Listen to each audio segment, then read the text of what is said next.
না, শরীর এখন আগের থেকে অনেক ঠিকই আছে। আর ক্লাস আমাকে করাবো, সেই জন্য ক্লাস বাড়িয়েও দিয়েছে। এখন থেকে রেগুলারই শনি রবিবারটাই করাবো। হ্যাঁ।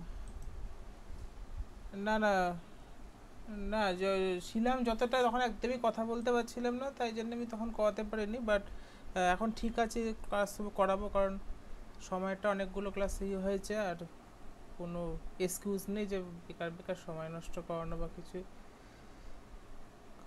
তা তাই আমি হ্যাঁ, এখন ঠিকই আছে। আসলে এত এই যে ল্যারিংস, যেটাতে আমাদের ভয়েস বক্স বলে, সেখানে কোনোভাবে আমার ইনফেকশন হয়ে যায়। ইনফেকশনটা এতটাই বেড়ে যায়, চোখ পর্যন্ত চলে এসেছিলো, যে চোখে ঝাপসা দেখা শুরু হয়, কথা একদম বন্ধ, মানে কথা বলাটাই পুরো বন্ধ হয়ে গেছিলো। আপাতত ঠিক আছে, এখন ওষুধ চলছে, বাট এখন কথাটা তো সবই ঠিকঠাক বলতে পারছি। আগের দিন যেটা আমাদের সোমবার ক্লাসে যে জয়েন করেন, আপনি আর ম্যাডাম জয়েন করেছিলেন, তখন কথা হয়েছিল যে আমি এতেই দেখাবো, এক্সেলে বেসিসে ফার্স্টে দেখাবো। ড্যাক্স থেকে, ডেটা মডেলিং থেকে একদম ফার্স্ট শুরু করছি।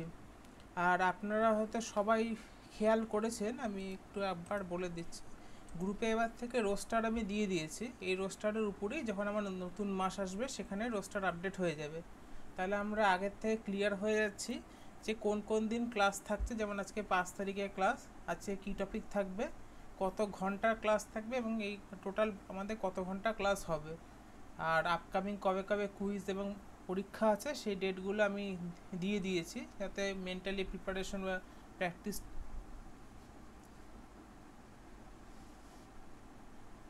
যতটা হয়েছে বা যতটা হচ্ছে। 4 মে, তো 4 মে বলতে হচ্ছে আমাদের লাস্ট ক্লাস হবে আমাদের এই মাসের হচ্ছে 28 তারিখ। 28 তারিখ পর্যন্ত যতটা আমাদের হবে, তার বেসিসেই পুরো এক্সামটা হবে। সেই বেসিস যতটা আমাদের হয়ে গেছে, বা যেগুলো আপনারা এইচডাব্লিউতে করেছেন, সেই ফাইলগুলো ডাউনলোড করে। না না, পাওয়ার বিআই হবে না। যেটা পাওয়ার বিআই বলে কিছু না, যেটা আপনি করছিলেন, যেটা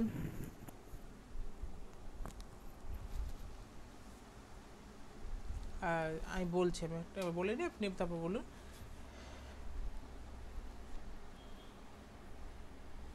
এক্সামটা আগে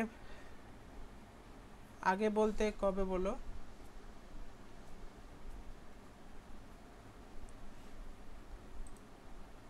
না, এক্সাম মেইনলি এক্সের তো ঠিক আছে।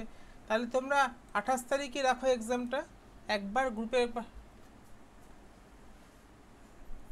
না দেখুন, সবারটাই আমি টপিক কমিয়ে দেবো, আমি আপনার কোনো অসুবিধা নেই, কিন্তু সবারটাই তো ব্যালেন্স করা উচিত। ও যেহেতু একটু অসুবিধা আছে সব। 29, 30 তারিখে সবাই দিতে পারবে, কারণ সুমন আবার অফিসে আছে, অফিস চাকরি আছে, ও অফিস থেকে কতক্ষণ আসবে দেবে। দেখুন, যতটা আমি বলছি, তারপর শুনে নিন, তারপর আপনারা কোশ্চেন করুন। যতটা আমাদের ক্লাস হয়ে গেছে বা যতটা আমাদের হবে, সেই বেসিসেই হবে। পাওয়ার বিএতে কিছু থাকবে না, যা থাকবে এক্সেল রিলেটেড থাকবে। কি থাকবে সেটা আমি একবার আইডিয়া দিয়ে দিচ্ছি, আপনি পুরনো ভিডিওগুলো দেখতে পারবেন। পুরনো হোমওয়ার্ক অবশ্যই রিপ্র্যাকটিস করবেন, যেগুলো দেওয়া হয়েছে। এছাড়াও আমি পুরো ফাইল আজকে আপলোড করে দিয়েছি কিছুক্ষণ আগে, 234 MB পুরো, মানে পাওয়ার কোয়ারির যত ফাইল আছে সব আপলোড করে দিচ্ছি গুগল ড্রাইভে। সবাই একবার ফুল ডাউনলোড করে নেবেন 234 MB ফাইল। এছাড়াও যা ফাইল আমি এতদিন আপলোড করতে পারিনি, এই মাঝখানে এতটা গ্যাপ এসে গেছিলো আমার, সেই ফাইলগুলো প্রত্যেক রেগুলার বেসিস আপলোড হবে। 17 তারিখের পর থেকে দেখবেন একদম রেগুলার বেসিস প্র্যাকটিস সেট আসা শুরু হবে, কারণ 17 তারিখ থেকেই আমার সাথে আমারও কিছু মানে টিম মেম্বার জয়েন করছে আমার অফিস, মানে আমার কোম্পানিতে, যারা এইটা পুরো দেখবে, যেটা আমি একা হয়ে পারছিলাম না। বাদ বাকি ফাইল কালকের থেকে আপলোড হবে। অলরেডি পাওয়ার বিআই সমস্ত, পাওয়ার বিআই বলছি, পাওয়ার কোয়ারি সব ফাইল আপলোড করে দিয়েছি, কোনো ফাইলে প্রবলেমও নেই। সেকেন্ড হচ্ছে, এক্সাম হচ্ছে যেরকম আমরা শিখেছি তার উপরই এক্সাম হবে। 28 বা 29 তারিখ যেটা আপনারা ঠিক করবেন, সেটা আমাকে একটু কাইন্ডলি কেউ একজন ইনিশিয়েটিভ নিয়ে, যেরকম গ্রুপে করবেন, যে ফাইনাল কোন ডেটটা। এক্সামের কিন্তু একটা ডেটই রাখা হবে এবং পার্টিকুলার টাইম দেওয়া হবে। This is not a homework যে যেটাই করবেন টাইম, আমি এখানে এটা ডিসকাস করছি না, যত এই ডিসকাশন চলবে তত সময় আমাদের কমতে থাকবে আজকের ক্লাসের। ওইটা আপনারা গ্রুপে ঠিক করবেন, ওটা স্টুডেন্টের ঠিক করবে, ওটা আমি ঠিক করা কেউ না। তো আমি যেটা ঠিক করেছিলাম সেটা যদি প্রবলেম আছে এটা আপনারা ঠিক করুন, কিন্তু this is not a homework. হোমওয়ার্কে যেরকম এক সপ্তাহের গ্যাপ পাওয়া যেত, আস্তে ধীরে করা যেত, দিস ইজ এক্সাম। এক্সামের যে পার্টিকুলার টাইম থাকবে তার মধ্যেই ফাইল আপনাকে সাবমিট করতে হবে, লাইক এ মক ইন্টারভিউ বা লাইক এ মেশিন টেস্ট। তারপরেই সঙ্গে সঙ্গে পোর্টাল ক্লোজ করে দেওয়া হবে এবং সেকেন্ডারি কোনো চান্স নেই, ওয়ান টাইম অ্যাটেম্পট অনলি। না না, ড্যাশবোর্ড কিছু বানাতে হবে না। ড্যাশবোর্ড তো এখন আপনার যেরকম হোমওয়ার্ক করতেন সেরকম। আমার যে কারেন্ট যে যার আমি পোস্ট দিয়েছিলাম সে কিছুদিনের মধ্যে পুরো মানে কীভাবে সে প্র্যাকটিস করেছে, কীভাবে সে চাকরি পেয়েছে তারও ভিডিও সে আপলোড করবে। তার সেই ভিডিও দিলে আমি তার ভিডিওটা আমার চ্যানেলে দিয়ে আপনাদের শেয়ার করে দেবো। সেই যতদিনে দিক, এখন যেহেতু জয়নিংয়ের একটা ট্রানজিশনে চলছে, প্রেশারে আছে, দিয়ে দেবে এক সপ্তাহের মধ্যেই বলেছে। যেহেতু 5টা ইন্টারভিউ টোটাল দিয়েছিল, 5টা ইন্টারভিউর মধ্যে আমি নামও করে দিচ্ছি। আইসি এডু স্কিল যে আছে যারা ট্যালি ফ্যালি এসব শেখায়, যাদের অ্যাড হাতে প্রচুর জায়গায় দেখেন, ওখানেও ইন্টারভিউ দিয়েছিল as a data analyst fresher হিসাবে। সেখানে কি করতে দিয়েছে, পিডাব্লিউসিতে কি করতে দিয়েছিল বা অন্যান্য যেসব অর্গানাইজেশনে গেছিলো সেখানে কি করতে দিয়েছে, তার মধ্যে সবথেকে কমন ফ্যাক্টর যেটা হয়েছে, সেখানে কিন্তু কোনো এক্সেল ফর্মুলা কেউ করতে দেয়নি। Day to date up to date হয়ে যাচ্ছে, কম্পিটিশন খুব হাই হয়ে গেছে, যেহেতু ওরা ডাইরেক্ট করতে দিয়েছিল যেটা আমি কিছুদিন ধরে দেখাচ্ছিলাম যে মেজার কাকে বলে, অ্যাড নিউ কলাম, সেটাই আমাকে এক্সেলে করতে দিয়েছিল। ওকে মেন ফার্স্ট এক্সেলে, দেন এসকিউএল টেসকিউএলগুলো পার্ট পরে এসেছে, আমি এক্সেলের পার্টটুকুই বলছি। ওখানে ওই এক হচ্ছে পিভট টেবিলের related various question, field and calculated field, and তারপরে হচ্ছে ড্যাক্স রিলেটেড প্রবলেম দিয়েছিল। ওকে কোনো এক্সেল ফাংশন দেয়নি। ভিবিএর ক্ষেত্রে বলি, যেটা সেবা কিছু করে আমি টেক্সটে জিজ্ঞেস করেছিল, ভিবিএর দরকার কিছুটা হলেও কমে গেছে আফটার চ্যাট জিপিটি এসে যাওয়ার পরে। ম্যাক্রোর দরকার এখনও আছে, ম্যাক্রোর দুটো অটোমেশন করতে দিয়েছিল, দুটো টাস্ক দিয়েছিল, সেটা কি করে করেছে, ব্লিঙ্কিং অ্যান্ড হাইলাইট বলে একটা সিস্টেম হয়, সেটা কি করে করেছে, সেই রকম ধরনের কিছু থাকবে। ম্যাক্রো থাকবে না, বেসিক এক্সেলের কিছু থাকবে, একটু ট্রিক থাকবে। আগেই বলছি, কেউ পরে বলবে না এক্সামের মতোই একটু হয়তো টাফ হবে। আমি চাইছি সবাই প্র্যাকটিস সেই লেভেলটা যায়, যাতে কালকের দিনে একটা জেনারেলাইজড ইন্টারভিউ হলো যাতে সে ক্র্যাক করতে পারে। বাদ বাকি যদি কারো কোশ্চেন থাকে বলুন, না ফার্দার আমি ক্লাস জয়েন করে যাব, মানে টপিকে মুভ করব।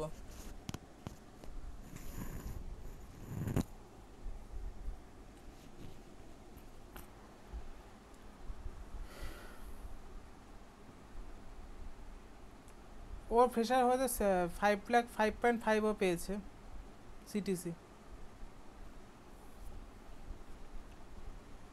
তো this is a very big brand, পিডাব্লিউসি ব্র্যান্ড ভালো, ব্র্যান্ড ভ্যালু আছে ওর। এরপরে যেখানে সুইচ করবে অনেক মানে ডবল হাইকও হয়ে যায়, 100% হাইকও অনেক সময় হয়।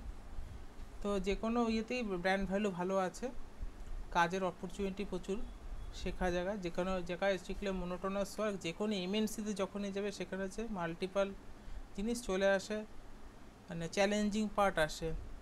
আর একটা পার্ট যেটা অ্যাডিশন করছি, চ্যাট জিপিটির এন্টারপ্রাইজ এডিশন, যেটা অলরেডি আমাদের কোম্পানিতেও ট্রেনিং চলছে। তো এন্টারপ্রাইজেও কিন্তু চ্যাট জিপিটি ইন্টিগ্রেশন এসেছে, যেটা আগে লিমিটেশন ছিল, কোনো কোম্পানি চ্যাট জিপিটিকে ইউজ করছিল না। এখন চ্যাট জিপিটি এন্টারপ্রাইজ আলাদা একটা ভার্সন এসেছে, জিপিটি মডেল হচ্ছে 6.5, যেটা কারোর জন্য unlock no, only for enterprise ইউজারদের জন্য, সেটার আলাদা একটা মডেল আছে। সেই মডেলে আমাদেরও ট্রেনিং চলছে এখন।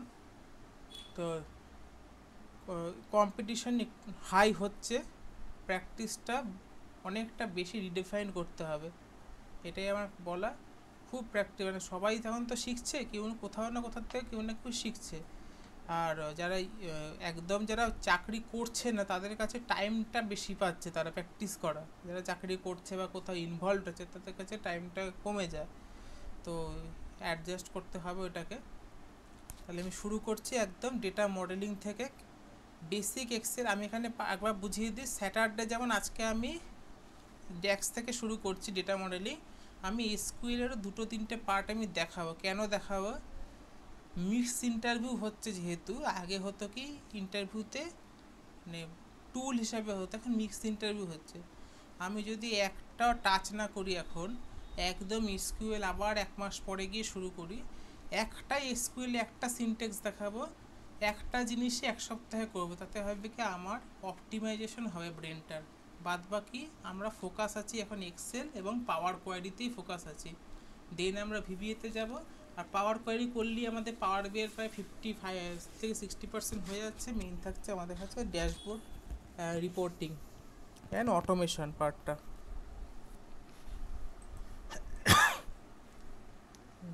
করছি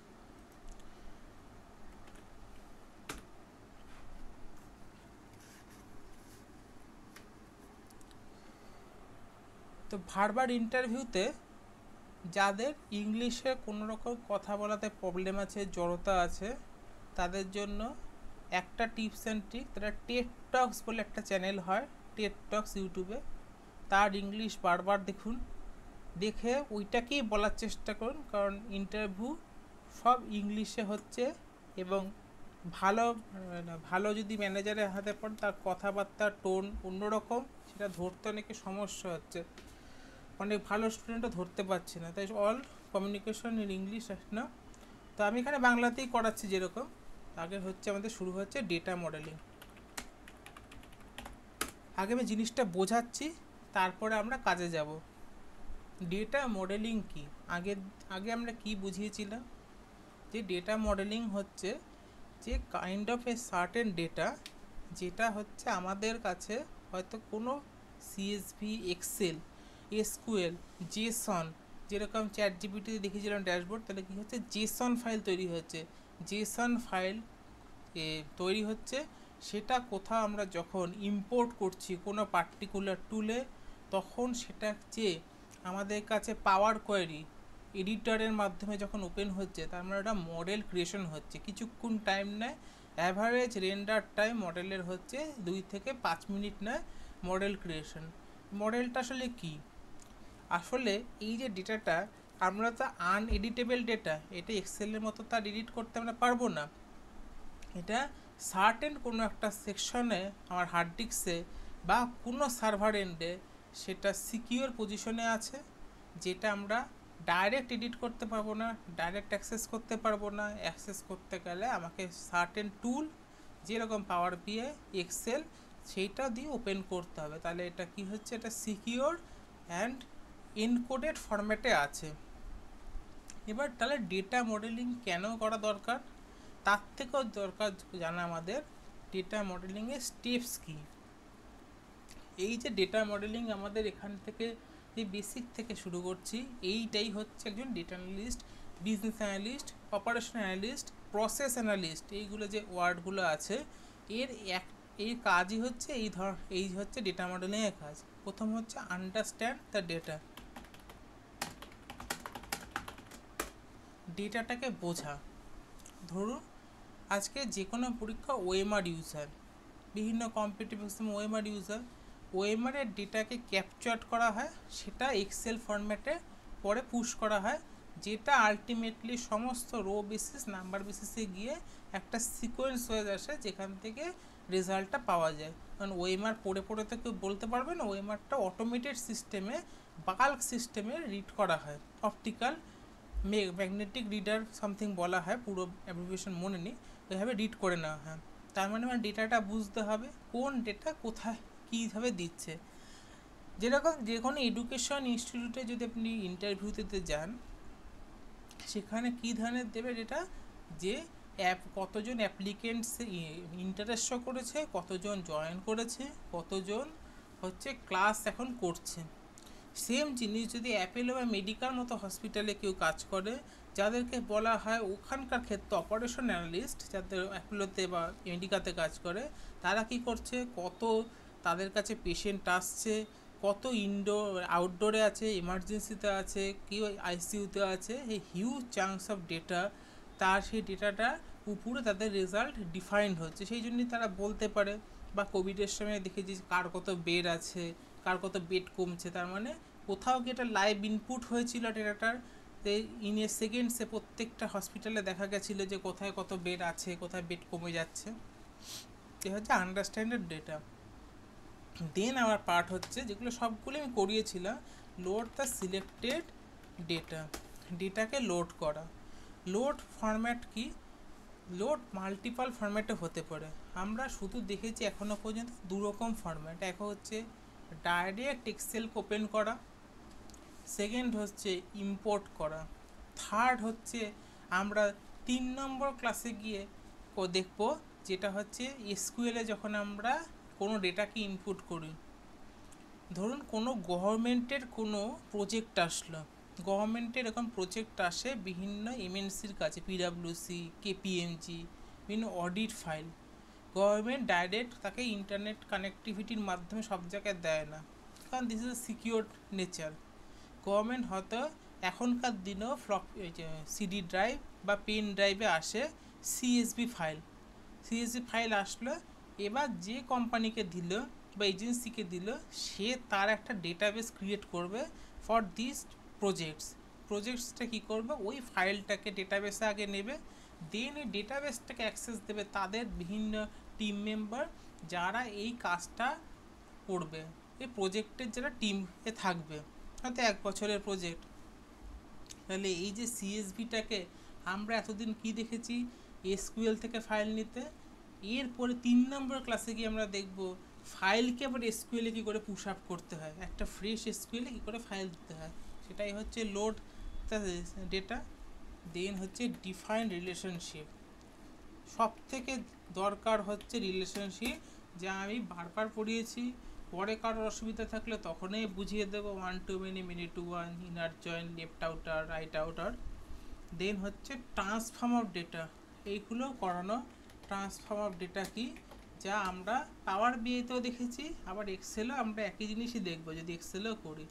এবং লাস্ট পয়েন্ট হচ্ছে অ্যানালাইজ করা ডেটাটাকে এবং ইন্টারপ্রিট করা, যেটা আমার এক্সপার্টিস দেবে, যেটা আমার এক্সপিরিয়েন্স বলবে যে একটা ডেটার থেকে আমি কী নির্যাস বের করতে পারি। যেরকম আখে রস যেরকম বের করে, তাহলে আখ হচ্ছে আমাদের কাছে ডেটা, যে রস যখন বেরাচ্ছে সেটা হচ্ছে আমার কাছে ড্যাশবোর্ড, রিপোর্টিং বা অ্যানালিসিস। এরপরে যে জিনিসটা আমাদের জানা দরকার, ড্যাক্স, খুব দরকারি জিনিস ড্যাক্স। যত দিন যাচ্ছে সাধারণ জেনারেল ফর্মুলার থেকে ড্যাক্সের চাহিদা বাড়ছে। ও আমাকে একটা ফাইল দিয়েছে, ফাইলটা আমার এখনও দেখা হয়নি, কিছুক্ষণ আগে আমাকে মেল করেছে, ফাইলটা আমি সামান্য দেখছি না, ক্লাস তো শুরু হয়ে গেল। কতটা কমপ্লেক্স এক্সেল ফাইল দিয়েছে একটা ইন্টারভিউ 15 মিনিটের জন্য, শুধু ফর্মুলা বেসিস। ড্যাক্স এক্সেলও আছে, ড্যাক্স পাওয়ার বিআইতেও আছে। আমি হয়তো আমি বুঝাতে পারছি না, আমি একবার বোঝাচ্ছি। পাওয়ার ড্যাক্স হচ্ছে পাওয়ার বিআই, পাওয়ার পয়েন্ট মানে পাওয়ার বিআই এক্সেলের মাঝের পার্ট। ধরুন আপনি একদম ওসব ভুলে যান বোঝার সুবিধার জন্য, আপনাকে কাউকে কিছু বোঝাতেই হবে ইন্টারভিউতে গিয়ে বোঝার সুবিধার জন্য।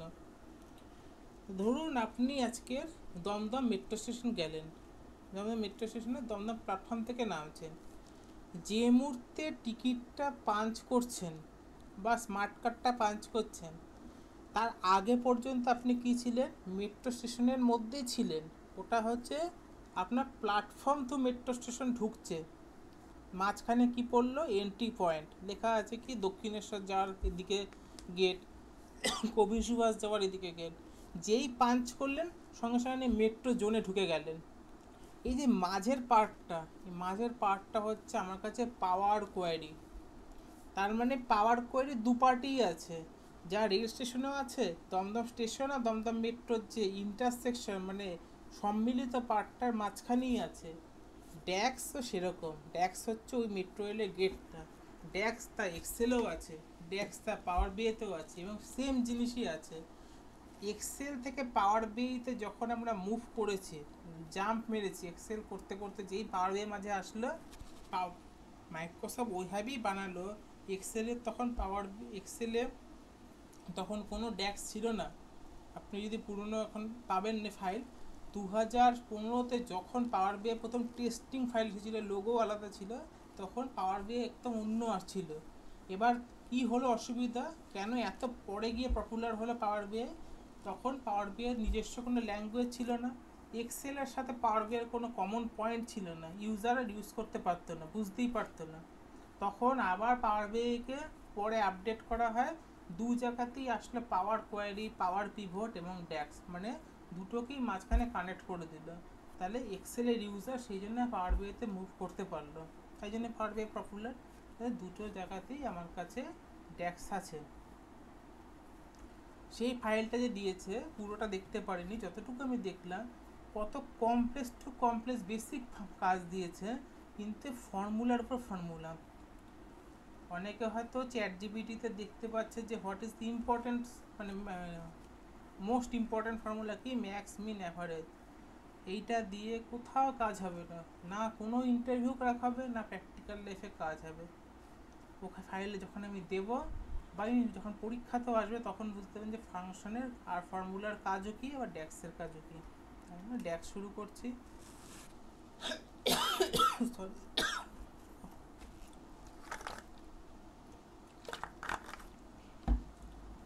ড্যাক্স হচ্ছে লাইব্রেরি, যেরকম আমাদের ফাংশন আছে এক্সের ক্ষেত্রে লাইব্রেরি, যা হচ্ছে স্টেটমেন্ট অ্যান্ড অপারেটার্স।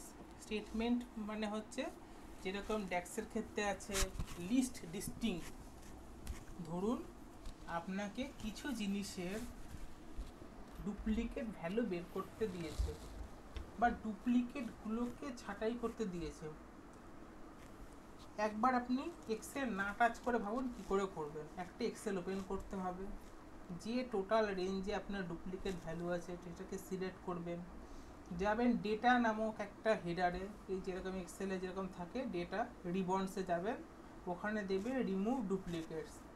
এইটা কি হলো আপনার বেসিক এক্সেল টাস্ক, কিন্তু আপনাকে তো সেটা করতে দেয়নি, আপনাকে বলেছে ট্যাক্স ইউজ করে আমার এখান থেকে ডুপ্লিকেটগুলো বের করে দেখাও, বা ডুপ্লিকেট কতগুলো আছে তার পাশে একটা নাম্বার আমাকে দাও।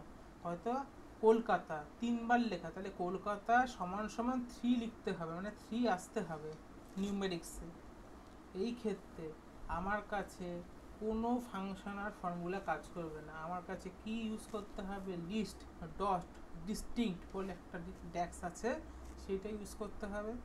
তাহলে ড্যাক্স হচ্ছে একটা নিউ কাইন্ড অফ লাইব্রেরি, যেটা সাধারণ জিনিস যখন কমপ্লেক্স রিলেটেড এসে যায়, ওই কমপ্লেক্সিটিটাকে আরও সহজ করা বা সমাধান করার জন্য আমরা ড্যাক্স ইউজ করে থাকি। এটা হচ্ছে সিমিলার হচ্ছে এক্সেলের ফর্মুলা ফাংশনের মতো, শুধু শুনতে আলাদা বাট সিমিলার কাইন্ড অফ। এবার যেটা বলছিলেন আপনি ড্যাক্স করতে, যে বললেন পাওয়ার বিআই ড্যাক্স কোথায় করতে ইউজ হয়, শুধু কি এক্সেলে পাওয়ার বিআই না, অ্যানালিটিক্স সার্ভিস বলে একটা হয়, যেটা মাইক্রোসফটের একটা সার্ভার ওরিয়েন্টেড প্রোগ্রাম, যেটা কোথাও কেউ করে না, মানে ইউজুয়ালি এইভাবে কেউ প্র্যাকটিস করানো যায় না, ওটা একটা সার্ভার ওরিয়েন্টেড প্রোগ্রাম। ধরুন ব্যাংকে বা আমাদের রেলে কতভাবে ট্রেন কোন রুটে যাচ্ছে, কোন রুট বিজি আছে, বা কত সেল টাওয়ার থেকে 4G 5G মোবাইল কানেক্টেড আছে, এইগুলো হচ্ছে অটোনোমাস অ্যানালিটিক্স, যেটা হিউম্যান ক্যালকুলেট কখনো করতে পারবে না। প্রত্যেক ঘন্টায় কয়েক লক্ষ ট্রেন আমাদের ট্রেন রুটে চলছে, আমাদের এই মোবাইল টাওয়ারে আজকে যে খেলা চলছে আইপিএলে কয়েক হাজার পেটাবাইটস অফ ডেটা ট্রান্সফার হচ্ছে বিভিন্ন সেল টাওয়ার থেকে, ফাইবার থেকে, আন্ডারসি কেবল দিয়ে। এটা যদি কেউ ক্যালকুলেট করতে বসে কোনো ফর্মুলা ফাংশন দিয়ে, এটা কোনো দিনই সম্ভব হবে না অ্যাকুরেট এবং ইনস্ট্যান্ট। তখন হয় কি অ্যানালিটিক্স সার্ভার ইউজ করা হয় মাইক্রোসফটের, সেখানেও ড্যাক্স ইউজ করা হয়, সেই ড্যাক্সটা হয় অটোনোমাস ড্যাক্স, মানে নিজের থেকেই নিজে ক্যালকুলেট করে নিতে পারে সব কিছু। দেন ইউজ করা হয় পাওয়ার পিভট ইন এক্সেল, যেটা ছিল পাওয়ার পিভটে সেটাই আছে পাওয়ার বিআইতে, সেম জিনিস দেখতে আলাদা, কিন্তু ড্যাক্স দু জায়গায় সেম। বেনিফিট কি, আমি এগুলো কেন টাইপ করে করে দেখাচ্ছি, যাতে যত আমরা দেখবো যত শুনবো তত মাথায় থাকবে, পরে ভিডিওতে বোল্ড লেখাগুলো আসবে। তার আগে আমি একটা স্ক্যান কপি দিয়েছিলাম, আমি আরও একবার স্ক্যান কপিটা আপলোড করে দেব, পরে আরও বেটার করে দেব। বললাম 17 তারিখের পর থেকে একদম প্রপার এগুলো পিডিএফও পাওয়া যাবে, টাইপ পিডিএফে, টাইপ করা অবস্থা। modify the data model without modifying the actual data source. আমি কি দেখিয়েছিলাম যে যখনই কোনো ডেটাকে আমরা পাওয়ার কোয়েরিতে নিয়ে আসছি, এখানে যাই চেঞ্জ করছি আমার অ্যাকচুয়াল ডেটাতে চেঞ্জ হচ্ছে না। যেটা শুধু এক্সেলে কি হয়, একটা এক্সেলে ফাইল ওপেন করলাম, ধরছি সেলস ডেটা,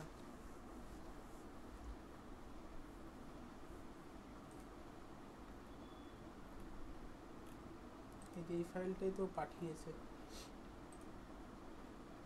অন্য ফাইল খুলে ধরুন সেলস ডেটা। এই ফাইলের মধ্যে যেই আমি কোনো কিছু নিজস্ব কিছু করব, অ্যাডিশন করি, ডুপ্লিকেট বানাই, অ্যাডিশনাল রো করি, এইটাই তো আমার মেইন জিনিস, মেইন ডেটা। এই ডেটাটার উপরেই কি মডিফাই হতে হতে যাচ্ছে, এই নেচার চেঞ্জ হচ্ছে, সাইজ চেঞ্জ হয়ে যাচ্ছে। কিন্তু সেম জিনিস যদি এটা কি ছিল, সেলস ডেটা, তো এটাকে দেখি কোথায় ফাইলটা সেভ করেছিলাম, মিউজিকে নিলাম, সেম ভাবে data text from CSV direct যাই,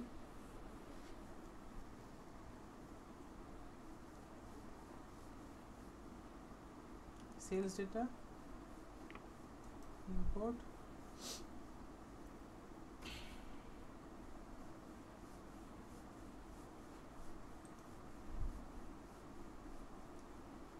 এই যে এখানে কি দেখাচ্ছে, লোড ট্রান্সফর্ম, সেম জিনিস আছে আমার কাছে যা পাওয়ার বিতে ছিল সেটাই এখানে, কোনো চেঞ্জ কিছু নেই। ওপেন হচ্ছে কি পাওয়ার কোয়েরি এডিটর, আমার কাছে ওপেন হয়ে গেল। এবার আমি কি করলাম, প্রাইসটাকে নিলাম, রিমুভ করে দিলাম। কোথায় আসবে, অ্যাপ্লাইড স্টেপে প্রাইস রিমুভ করে দিয়েছি, ক্লোজ অ্যান্ড লোড করে দিলাম। ক্লোজ অ্যান্ড লোড মানে হচ্ছে আমার এডিটিংয়ের কাজ এসে গেছে, আমার ফাইল আপডেট হয়ে গেছে। দুটোর মধ্যে পার্থক্যটা কি,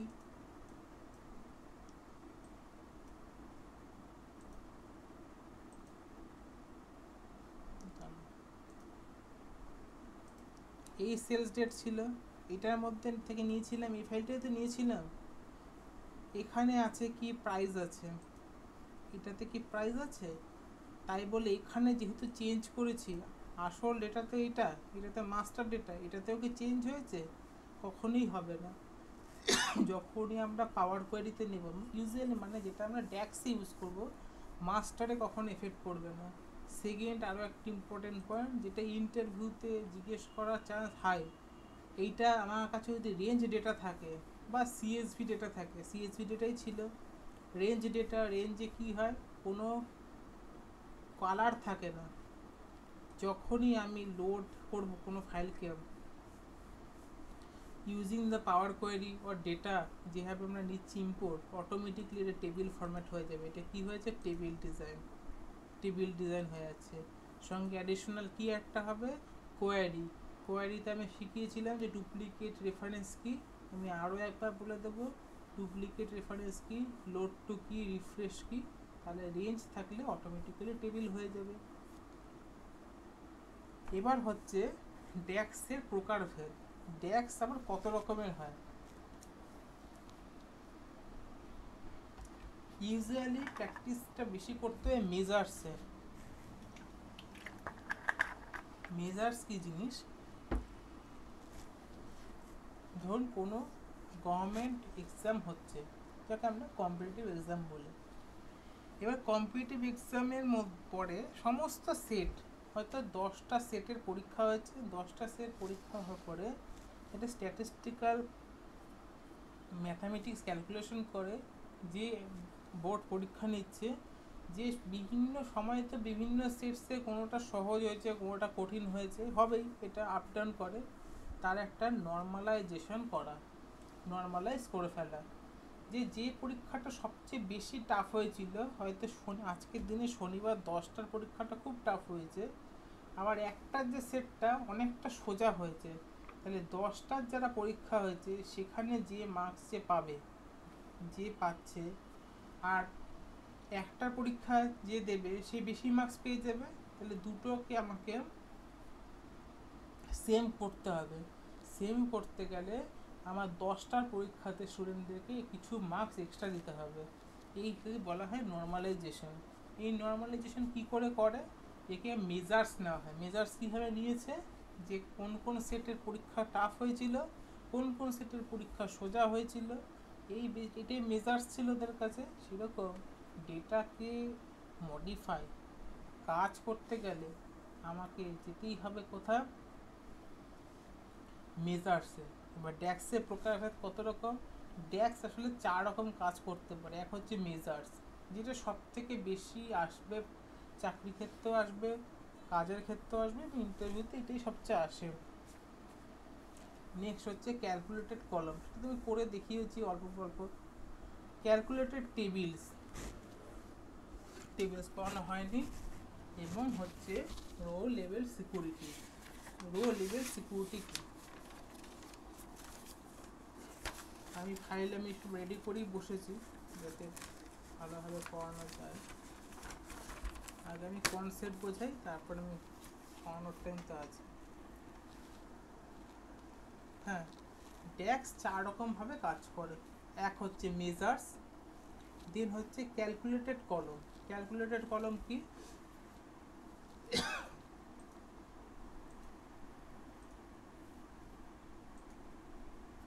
এডিটে গেলাম, কি ওপেন হবে? Power pivot, sorry power query editor. এটাতে কি আছে? অ্যাড কলম, কাস্টম কলম।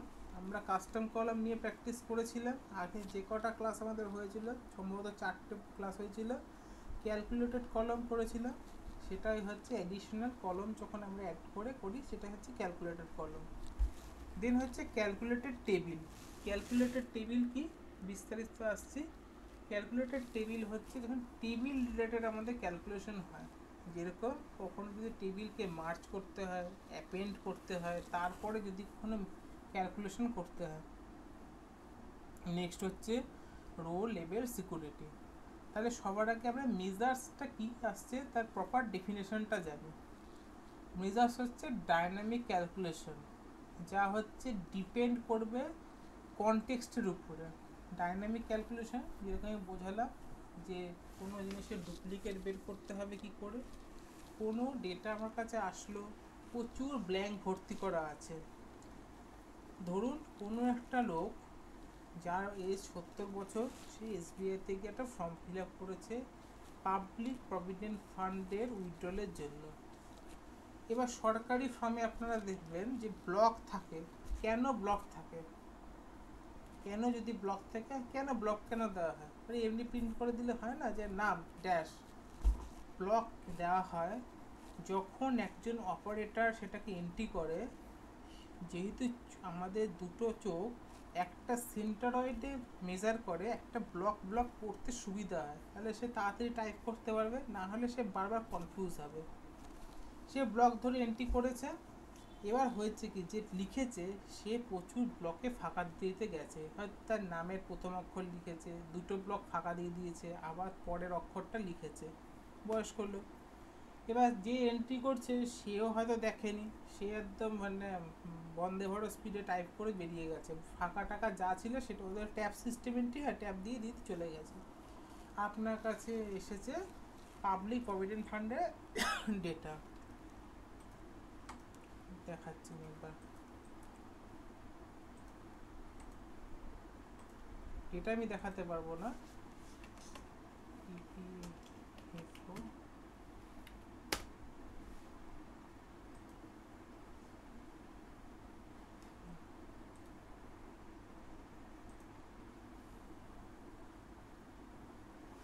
এটা হচ্ছে ইপিএফও ড্যাশবোর্ড। এটা কিন্তু লাইভ ড্যাশবোর্ড, অনেকে ভাবে ছবি, লাইভ ড্যাশবোর্ড আছে, জেসন দিয়ে করা থাকে। তাহলে ইপিএফও এই ড্যাশবোর্ডটা কী করে তৈরি করতে পেরেছে? যে ওরা কত উইথড্রল হয়েছে বা পাসবুক কত ডাউনলোড হয়েছে, এখানে পাসবুক দেখাচ্ছে, তার ডেটা সিঙ্ক্রোনাইজ করেছে। সেরকমভাবে প্রত্যেকটা গভর্নমেন্টই হয় মেজার্স করে, সবই কাজ করে, যা আমরা শিখছি সেটা গভর্নমেন্টও করে। তো এরকমভাবে ডেটাটাকে এন্ট্রি করেছে, যার কাছে এসেছে ডেটাটাকে ক্লিন আপের জন্য, সে দেখছে কি একটা রোর মধ্যে নাম লেখা আছে মিস্টার MR, তারপরে 5টা স্পেস। এই ধরনের কাজকে আমরা ইউজুয়ালি কি করি? ক্লিন করিনি ট্রিম ফাংশন বা ক্লিন ফাংশন দিয়ে, কিন্তু এটা এক্সেল না, এটা আমার কাছে চলে এসেছে পাওয়ার কোয়ারিতে ড্যাক্সে। তখন আমাকে text dot clean function use করতে হবে। তাহলে কি ডায়নামিক ফাংশন ইউজ হচ্ছে, যেটা এই যে কনটেক্সটটা কী ছিল, প্রচুর পরিমাণে রো ডেটা ভর্তি ছিল, এক্সেসিভ ফাঁকা জায়গা, সেটাই ক্লিন করছে। নেক্সট হচ্ছে ক্যালকুলেটেড কলম, a column that you add to an existing table and then create a DAX formula that defines the column values। যেরকম আমরা দেখিয়েছিলাম সামেশন করা, কারোর উপর কারোর মাল্টিপ্লিকেশন করা, মানে কোনো একটা কলমকে সাপোর্টিং নিয়ে তার উপর কোনো কিছুকে অ্যাডিশন, ডিলিশন, মাল্টিপ্লিকেশন, সাবস্ট্রাকশন করা, কি হচ্ছে ক্যালকুলেটেড কলম। দেন হচ্ছে calculated tables, a computed object based on the formula expression derived from all or part of other table in the same model, যেটা হচ্ছে রিলেশনশিপ থেকে। ধরুন দুটো টেবিলে সেম জিনিস কিছু কিছু আছে, সেম জিনিস কি, আপনার আধার নাম্বার, আপনার মোবাইল নাম্বার, আর আপনার টোটাল বছরের ইনকাম। আর একটা টেবিলও আছে আপনার আধার নম্বর, মোবাইল নম্বর, আপনি কোন রাজ্যের বসবাসকারী। তাহলে এখানে দুটো কমন কি হলো, আধার নম্বর, মোবাইল নম্বর, দুজনের মধ্যে রিলেশনশিপ হয়ে গেছে।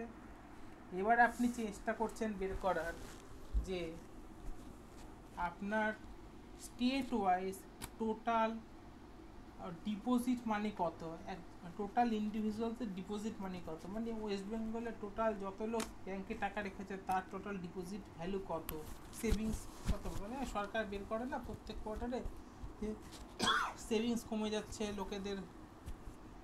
তাহলে এখানে আপনারা কী করছেন, মাল্টিপাল টিভি আপনাদের কানেক্ট হয়েছে, যেরকম দেখিয়েছিলাম জয়েন করা, কানেক্ট হয়েছে।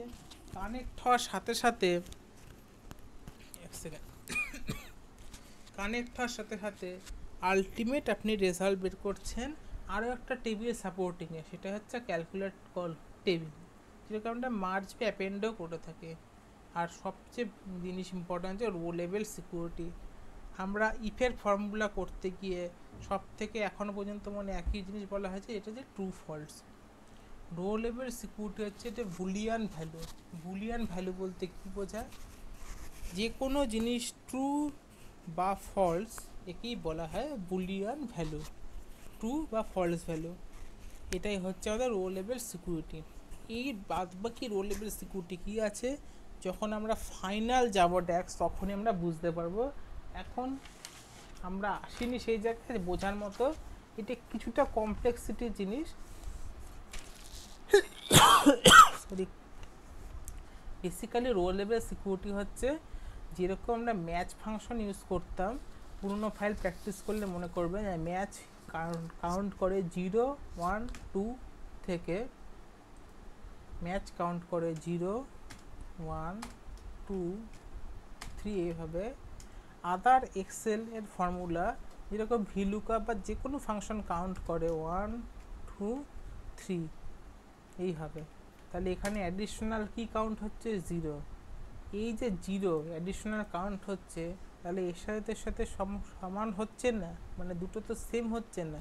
তাহলে আমরা এটাকে সেম করার জন্য কি করতাম, একটা আলাদা করে সেল সিলেকশনটা বাড়িয়ে নিতাম, একটা ব্ল্যাঙ্ক সেল, যাতে 0টা অবসোলেট হয়ে যায়, 1:1, 2, 2, 3, 3গুলো ম্যাচ হয়ে যায়। সেরকমই হচ্ছে একটা রো লেভেল সিকিউরিটি। এক মিনিট,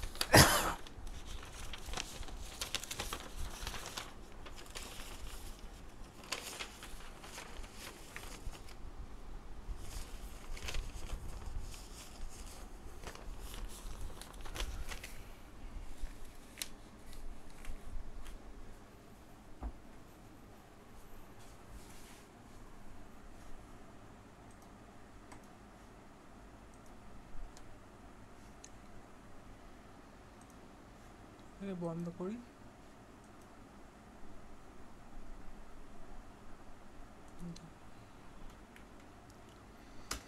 তার আগে সবাইকে যে চ্যাট জিপিটিতে কারা কারা নিজের ইমেজকে বানিয়েছে এই নতুন ফরম্যাটে, আশা করি সবাই করেছে।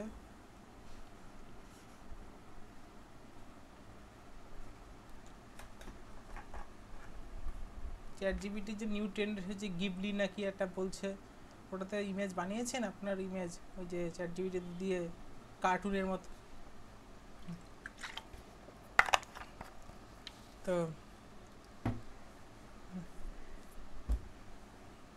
হ্যাঁ, কার্টুনের ট্রেন্ডটা যেটা জাপানিজ প্ল্যাটফর্মে।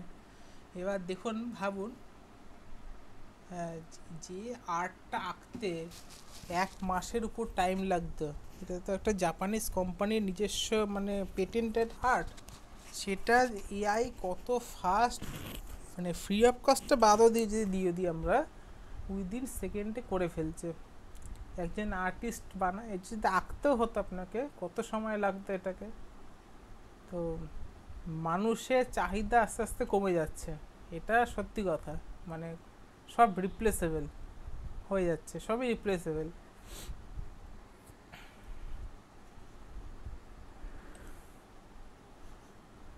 হ্যাঁ, খেয়ে তো নেবে। যে আমাদের জোম্যাটোর যে অ্যাসোসিয়েটস আছে, নিউজ যদি বিজনেস নিউজ আপনারা ফলো করেন, এই 2 দিন আগে 600 এমপ্লয়িকে গুরুগ্রাম আর ওদের ব্যাঙ্গালোর যে আছে প্রসেস থেকে লে অফ করে দিয়েছে। কি করছে? নাগেট বলে একটা, হ্যাঁ, নাগেট বলে একটা এআই এসেছে, যেটা কোনো কাস্টমার কেয়ার এক্সিকিউটিভের যে পার্টটা ছিল সেটা নিজেরাই করে নিতে পারবে। তো আমাদের স্কোপ কমে যাচ্ছে সত্যি কথা। মানে আমরা হয়তো ভাবছি যে আজকে ডাক্তারি পড়লেও হয়তো মানে ভালো হতো, ডাক্তারদেরও চাপ আছে, মানে এত ফাস্ট হয়ে যাচ্ছে, সব কিছুই পড়ে ফেলছে। হ্যাঁ, এবার তো সবচেয়ে প্রবলেম যেটা হচ্ছে, না দেখুন সত্যি কথা বলতে, আমরা যে সমাজটা বসবাস করি সেটা হচ্ছে একটা মানে কি বলবো, এটা ভালো ভাষাটা তো আমার মধ্যে মনে নেই, ইকোনমিক্সে পড়েছিলাম, অনেকটা পুঁজিবাদ সিস্টেম চলে তো আমাদের এখানে, স্বতন্ত্রবাদ বা সবার সমাজ না। এখানে যার যেরকম পয়সা সেরকম সব কিছু। এবার আপনি যেমন যে স্কুলে পড়েছেন, আমিও যেমন সরকারি মানে লোকাল স্কুলে পড়া, সেখানে আমার স্কুলে দেখছে যে দিনে দিনে কেমন ধুঁকছে, মানে স্টুডেন্ট হয় না। এখনকার যারা ইয়ংকার জেনারেশন, তারা সত্যি চায় না তাদের ছেলে মেয়েকে আবার সরকারি স্কুলে পাঠাতে। তারা যে, হ্যাঁ, তারপরে তো এটা মাইট বি পলিটিক্যাল হয়ে যাবে, আমাদের রাজ্যে কিছু নেই, এটা খুব সত্যি। আমি কয়েকদিনের জন্য অফিসের কাছে গেছিলাম, আমাদের সত্যি চেতনাতেই অনেক প্রবলেম আছে। হয়তো কথাবার্তা কন্ট্রোভার্সিয়াল হয়ে যাবে, আমরাও কিন্তু অতটা পরিমাণ ইচ্ছুক না কোনো কাজের প্রতি, বা আমরা রাজ্যটাকে অত ভালোবাসি না। আজকে আপনি দেখবেন, আপনি বাসে বসে আছেন, সেক্টর 5 নিউটানের মতো জায়গা, সরকার যতই সরকারকে গালিগালাজ করি, সরকার কিন্তু ওইটুকু জায়গা পরিষ্কার রাখে, যেহেতু বড় বড় বিজনেসম্যানরা আসে, বা এটা একটু দেখানোরও আছে, যেহেতু বিজনেস সামিট হয়, পরিষ্কার করে, প্রত্যেক ঘন্টায় ঘন্টা পরিষ্কার করছে। পাশের যে আপনার সহযাত্রী যাচ্ছে, সে বাদামের প্যাকেট খেয়ে আপনার সামনে থেকে জানলায় ছুঁড়ে ফেলে দিচ্ছে। তাহলে আমরা যদি আমাদের জিনিসটাকে নষ্ট করতে শুরু করে দিই, তাহলে তো আমরাই নষ্ট হয়ে যাচ্ছি আস্তে আস্তে। এটা একটা পার্ট।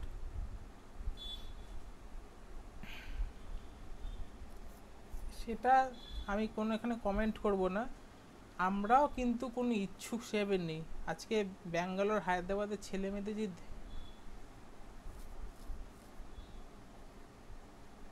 হ্যাঁ ডিফারেন্ট তো। হ্যাঁ, তো ওদের আমি এখন যা দেখছি, ওদের যারা চাকরি করছে মানে রীতিমতো এক্সট্রিম প্রেশার। আমরা কি প্রেশার দেখি, ওদের পাগল হয়ে গেছে, ওরা ল্যাপটপ নিয়ে গাড়িতে কাজ করছে, পারলে রাত্রিরে কাজ করে, সব জায়গায় কাজ করছে। তারপরও আমি দেখছি যে ওখানকার যারা এমপ্লয়ি আছে, তারা রাত্রিরে কোচিং ক্লাস করছে, এডাব্লিউএস এর ট্রেনিং নিচ্ছে, কোন কোন মানে ইন্টারন্যাশনাল যেসব এডুকেটর প্ল্যাটফর্ম আছে সেখান থেকে। আমরা কি করছি, আমরা এই যে আমি দেখা যায় বাংলার, এটাই তো আমার লাস্ট বাংলার ব্যাচ, মানে এটা চলছে। হ্যাঁ, এডাব্লিউএস ইঞ্জিনিয়ার বলে একটা পার্ট হয়, এসডি পরে। আমি নিজে যেটা, আমি বা আমার যারা সহ এডুকেট, অ্যাজিওরটা আলাদা, এডাব্লিউএস হচ্ছে আপনার অ্যামাজনের। এডাব্লিউএস মাল্টিপাল কাজে লাগে। ধরুন হ্যাঁ, ও এডাব্লিউএস শুধুমাত্র কোনো সার্ভার না, এডাব্লিউএস মাল্টিপাল। আপনি যে আইপিএলটা দিচ্ছেন সেটা এডাব্লিউএস থেকে ব্রডকাস্ট হচ্ছে, মানে হ্যাঁ ওর কন্টেন্ট ডেলিভারি নেটওয়ার্ক। আপনার মেইন হচ্ছে ডেটাকে কন্টেন্টলি ডেলিভার করছে এডাব্লিউএস। আপনার এই যে নেটফ্লিক্স চলছে, নেটফ্লিক্স কিন্তু পুরোপুরি এডাব্লিউএসে চলছে, হটস্টার চলছে এডাব্লিউএসে চলছে।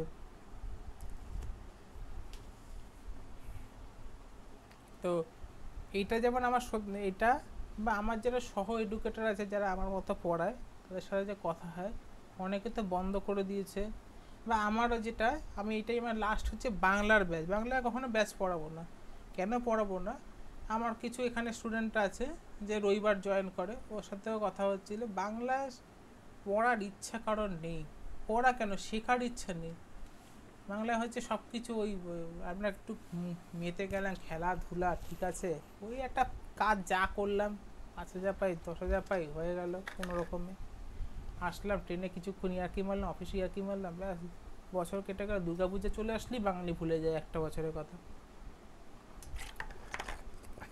তো আমি প্রসঙ্গটা একটার জন্যই তুললাম যে এআই এত র্যাপিডলি চেঞ্জ হয়ে যাচ্ছে না। আর এজেন্ট যেহেতু এসে গেছে, আগে ছিল এআই প্রম্পট, এখন এজেন্ট। এজেন্টের কাজটা আপনারা দেখেছেন কিনা জানেন। এজেন্ট হচ্ছে, ধরুন আপনি আজকে দিল্লির টিকিট কাটবেন, তাহলে আপনাকে কোথায় কোথায় যেতে হবে, আইআরসিটিস ওয়েবসাইটে যাবেন, লগ ইন করবেন, সিলেক্ট করবেন, বার সিলেক্ট করবেন, টোটাল যাবেন, পেমেন্ট করবেন, টিকিট আপনার হবে। আপনি কি করছেন, আপনার লগ ইন আইডি পাসওয়ার্ড তো মোস্ট অফ দ্য ক্রোমে সেভ থাকে। এজেন্ট এআই এজেন্ট যেটা আপনার আছে সেটাকে বলে দিলেন যে আপনার এখান থেকে এখানে যান, ভার্বালি বললেন, অন্য ভয়েস নোট। ও নিজের থেকে সাইট খুলছে, লগ ইন করছে, সিলেক্ট করছে, লাস্টে কিওয়ার্ডটা দিচ্ছে, আপনি শুধু স্ক্যান করছেন, ব্যাস হয়ে গেল। তাহলে আপনার টোটাল 10 মিনিটের কাজ এখানে হয়ে দেওয়া হলো কয়েকটা সেকেন্ড, শুধু পেমেন্ট করাটা বাকি এআই করে দিচ্ছে।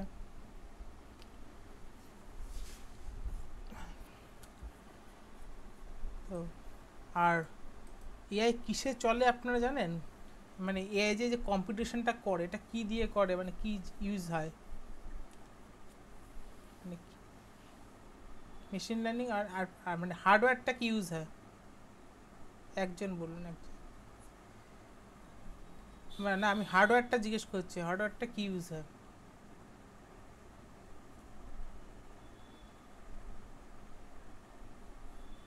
হ্যাঁ, গ্রাফিক্স কার্ড ঠিকই বলেছে, এনভিডিয়ার গ্রাফিক্স কার্ড। আর মানে হিউজ গ্রাফিক্স কার্ড, মানে ওর যা পাওয়ার, মানে অনেক সময় গ্রাফিক্স কার্ড ফেল হয়ে যায়, দেবে যখন এআইতে দেখায় ফেল হয়ে যাচ্ছে কাজে, তখন গ্রাফিক্স কার্ড এরর এসে গেছে। মানে হিউজ পাওয়ার জেনারেশন হয়। মানে আমাদের একটা বাড়ি যদি 10 বছরে যা কারেন্ট লাগবে, একটা দিনের ইমেজ জেনারেশনে এআইতে ততটা কারেন্ট লেগেছে একটা দিনে, চ্যাট জিপিটির। চলো। হুম হুম হুম। হ্যাঁ, অ্যাপ্লাই করতে পারবেন অবশ্যই, কিন্তু ব্যাপারটা হচ্ছে এখন এত ডিমান্ডিং হয়ে গেছে, শুধু এক্সেল আর কেউ নিতে চায় না। আপনি যদি শুধু এমআইএসের জবও দেখেন, তাও দেখবেন ওখানে লেখা আছে এসকিউএল জানেন, পাওয়ার বিআই জানেন, এটা জানেন, ওটা জানেন। মানে সবাই সব কিছু, কোম্পানি চাইছে সব কিছু জেনে আসতে। আগে কি হতো, শুধু এক্সেল বা পিপিটি এইসব জানলে হয়ে যেত, লেখা থাকতো, দেখবেন না পুরোনো দিনকার কাজগুলোতে। বা এখনকার দিনে সবই লাগছে। হুম, বলো। এটাই তো সবচেয়ে বড় প্রবলেম, যে কোম্পানি এখন সব এআই মডেল ইউজ করে, ওই এটিএস, মোস্ট অফ রিজন তো অটোমেটিক এটিএস। ওটা যতই স্কোর দেখাক, ওটাও ফেক কিছুটা সত্যি হলে। তুমি যে ওয়েবসাইট চেক করছো না, সেটাও ফেক।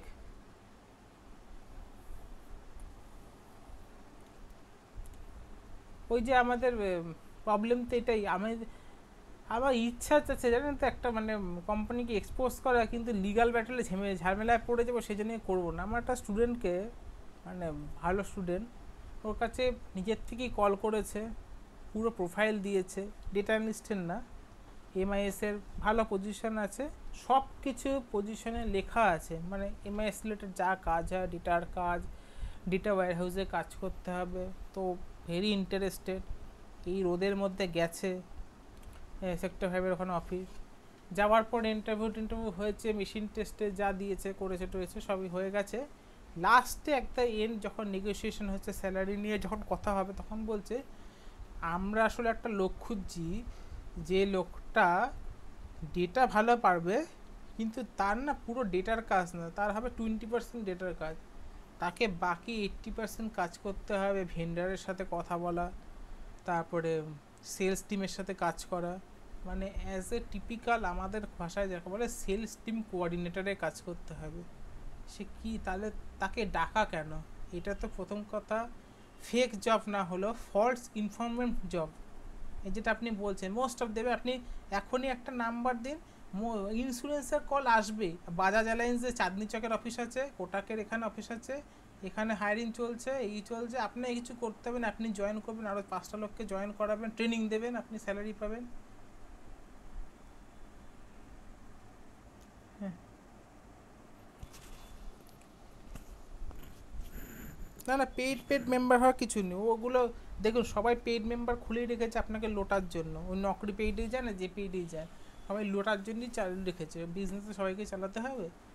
যে কোনো এইচআর কল করলে আগে আপনি, এইচআর যেহেতু তাড়াহুড়ো করে, যদি এইচআরে কথার মধ্যে খুব ফাস্ট থাকে, কথার মধ্যে কেটে দিচ্ছে, কথার মধ্যে ওভারল্যাপ করছে, দিস ইজ দ্য ফ্ল্যাগ যে কোথাও গন্ডগোল আছে, যা বলছে মানে বা যা লিখেছে সেটা না।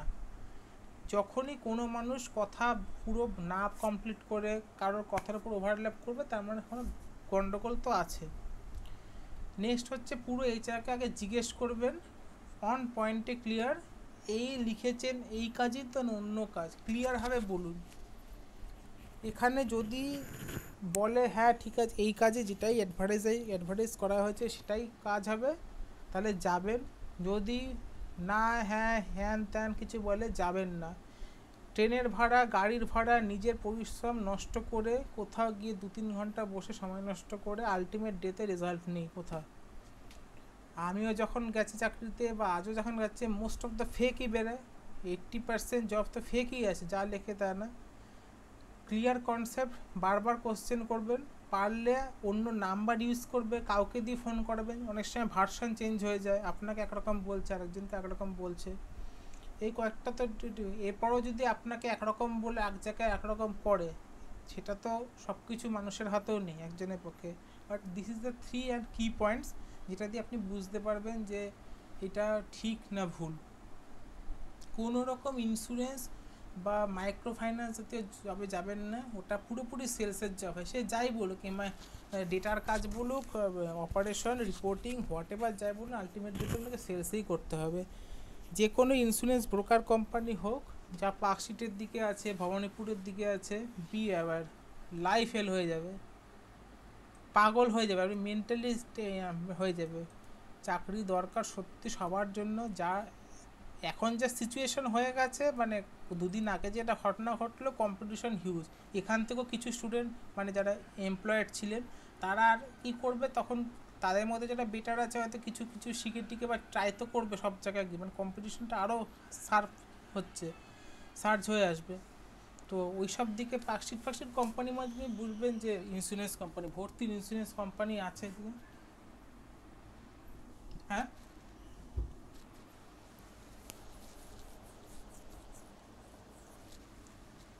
হ্যাঁ, 10:30-তেই, তাই তো আমি তো রোস্টারও সেই জন্য মেনশন করে দিয়েছি। আমি তো লিঙ্কটাও দিয়ে দিয়েছি, সবাই লিঙ্কটা যেন বুকমার্ক করে নেয়, যে বুকমার্ক করে নেবেন, বারবার খুঁজতে হবে না। Sunday 10:30 to 12 PM।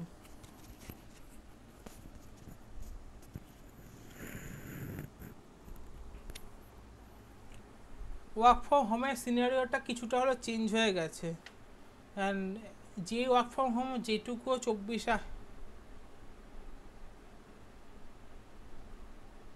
কিসে বলো,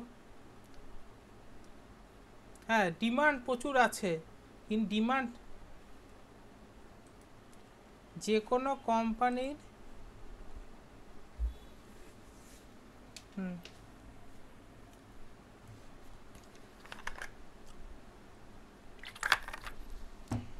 হুম একজন বলুন। হ্যাঁ আমি তো একটা কথা বলছি, রিকোয়ারমেন্ট আছে, রিকোয়ারমেন্ট দুদিন মানে আরও 2026-26 রিকোয়ারমেন্ট হিউজ হয়ে যাবে, আর 27-28-এর দিকে আরও বাড়বে, কারণ কোম্পানির এখন দুটো পলিসি, যে কোনো কোম্পানি সাস্টেন করছে আমাদের ইন্ডিয়াতে দুটো, এক হচ্ছে প্রফিট, এক হচ্ছে কস্ট কাটিং। এই প্রফিট তো হয়ে যায় যে কোনো বেসিক জিনিস, ইনকাম মাইনাস এক্সপেন্সেস বাংলা ভাষায়।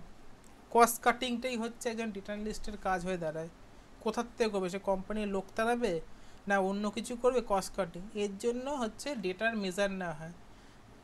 একটা কোম্পানি শনি রবিবার কেন ছুটি দেয়, যে এমএনসিগুলো শনিবার কেন ছুটি দেয়? আমার ভালোর জন্য, আমি বাড়িতে বসে ঘুমাবো, শরীর ফিট রাখবো? অপারেশনাল এক্সপেন্সকে কমানোর জন্য, যাতে ইলেকট্রিক, ফ্যান, এসির চার্জ, চা বিস্কুটের খরচ সব মিনিমাইজ জিরো করে দেওয়া যায় একটা দিনে, সেই জন্যই ছুটিটা দেয়। ওটা ওদের প্রফিটের জন্যই করা হয়, তোমার প্রফিটের জন্য না। এই যে মেজারগুলোকেই, এই যে মেজার্স বলছি, এই মেজারগুলোকেই তোমাকে বের করতে হবে, কোথার থেকে টাকাটা বাঁচাবো, এক্সপেন্সকে টাইট করে দিতে হবে। হ্যাঁ সেবাক বলো।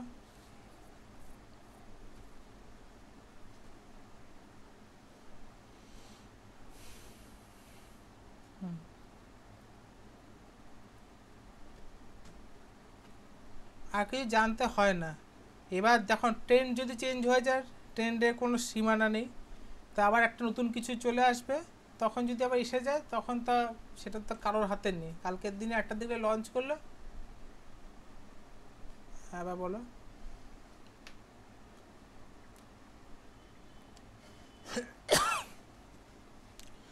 রেজিউম শর্টলিস্ট হচ্ছে না, এটাতে একটা প্রবলেম আছে, এটা সবাই জানে। আমি দেখিয়ে দেবো, একটা স্যাম্পল রেজিউমও দেখিয়ে দেবো, একটু দুটো দিন ক্লাসটা ওয়েট করে। হ্যাঁ বলুন।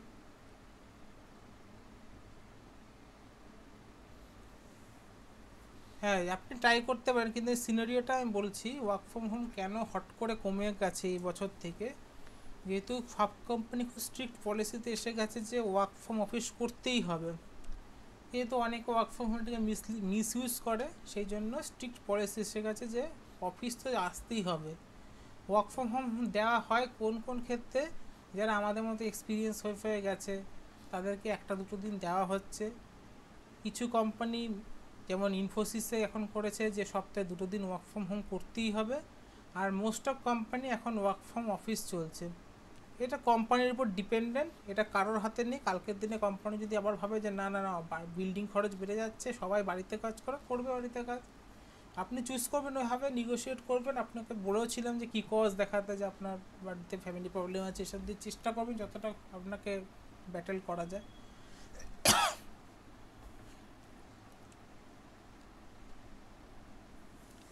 সার্টিফিকেট করে দেবো, ইন্টার্নশিপ ভাই হয় না। তুমি পাস আউট কবে, পাস আউট কবে? পাস আউট তুমি তো অলরেডি চাকরি করে ফেলেছো এক জায়গায়, তাহলে তুমি একবার যখন চাকরি, না ইন্টার্নশিপের সিস্টেমটা আমাদের গভর্নমেন্টের যে রুল আছে সেটা হচ্ছে, যে স্টুডেন্ট এখন যে রুল আছে, যে স্টুডেন্ট কলেজ পড়ছে, কলেজের লাস্ট ইয়ার আছে, তারাই একমাত্র ইন্টার্নশিপের জন্য অ্যাপ্লিকেবল। আগে কি ছিল, যে কোনো লোককে নেওয়া হতো, কিন্তু 2022 থেকে নিয়ম হয়ে গেছে যে কোনো কলেজ, সমস্ত কলেজের স্টুডেন্টকে মিনিমাম 1 বছর ইন্টার্নশিপ যে কোনো কোম্পানিকে করাতেই হবে, তাদের জন্য only for internship.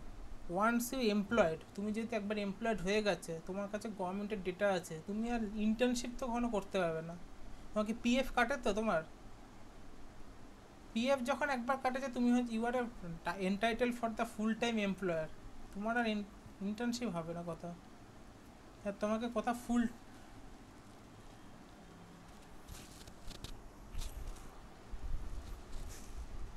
Embedded use করে, মানে বিভিন্ন আমার যতদূর জানে এমবেডেড হচ্ছে বিভিন্ন কন্ট্রোল কী করে করতে হয় কোনো হয়তো। হুম হুম ও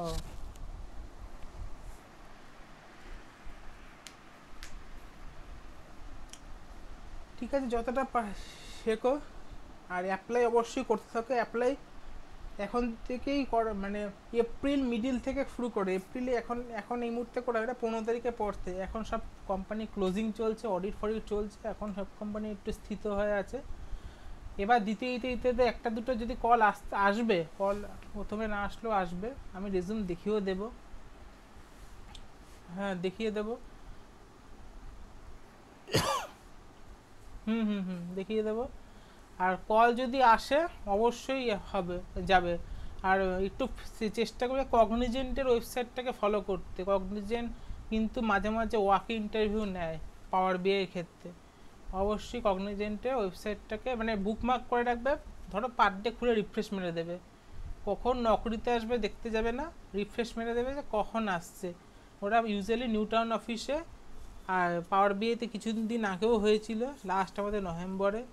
আবার সল্ট লেক অফিসে ওরা মানে 2100 সিট বাড়িয়েছে, মানে ওটা লোক তো নেবে বলেই সিট বাড়িয়েছে, নতুন করে মানে মডিফাই করেছে পুরো অফিসটাকে। দেখবে যে হট করে চলে। কগনিজেন্ট কিন্তু রিক্রুটমেন্ট বেশি করে তুলনামূলক অন্যান্য আইটি কোম্পানির থেকে। কগনিজেন্ট, তারপরে যে ক্যাপজিমনি, এই দুটোতে খেয়াল বেশি রাখবে। জেনপ্যাকটাও রাখবে। জেনপ্যাকটা ইউজুয়ালি অ্যাকাউন্টস স্টুডেন্টদের জন্য, জেনপ্যাকটা সবার জন্য না। ওদের ডেলয়েড আছে, বাট হ্যাঁ ডেলয়েড ইউআই হচ্ছে খুব টপনো স্টুডেন্টদের জন্য, সত্যি কথা বলতে, মানে খুব প্রিমিয়াম।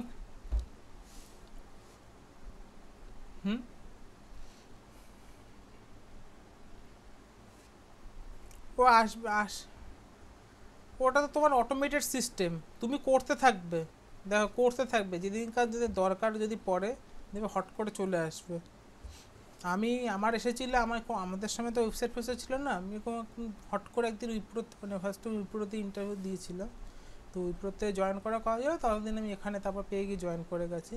উইপ্রো থেকে হট করে কল চলে এসেছে, ওদের কাছে ডেটা সেট থাকে, এবার ওরা যখন দরকার পড়ে ওরা পুরনো ডেটার থেকে কল করতে থাকে, ওদের যে হ্যান্ডেলার থাকে। আর ডেলয়েট ইউআই আমি বলে দেবো, ডেলয়েট ইউআই এর জন্য খুব গুড পার্সেন্টেজ অফ মার্কস দরকার গ্র্যাজুয়েশন এইচএস এর জন্য, মানে একটু ওরা ছাঁটাই বাছাই করে নেয়, ওটা একটু বিগ 4 কোম্পানির মধ্যে পড়ে, তো ওটা খুব মানে কেপিএমজি, ডেলয়েটস নট ফর এভরিওয়ান, মানে ওটা একটু পস্ট লেভেল, মানে গ্র্যাজুয়েশনে 60% পেয়েছো, সেম টাইপের মার্কসও আছে এইচএসে, কোনো কেরিয়ার গ্যাপ নেই। হ্যাঁ বলে দিচ্ছি, আমি ক্রাইটেরিয়াটা বলে দিচ্ছি, কোনো কেরিয়ার গ্যাপ নেই, এরকম ধরনের স্টুডেন্টদেরকে প্রেফার করে।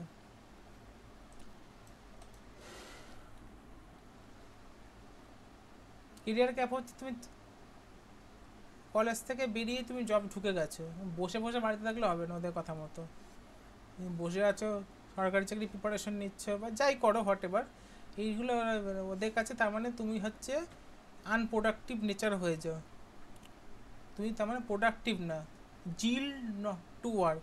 আমি যখন ইন্টারভিউ নিতাম, আমাদের ইন্টারভিউ নেওয়ার আগে আমাদেরকে যখন শেখানো হয়েছিল যে কীভাবে কী পয়েন্টস দেখবে একটা ক্যান্ডিডেটের, তখন আমাদের বোঝানো হয়েছিল একটা ক্যান্ডিডেটের জিল টু ওয়ার্ক, মানে জিল মানে কতটা ইচ্ছা আছে কাজ করার, তাহলে সে কেরিয়ার গ্যাপ হবে না তার।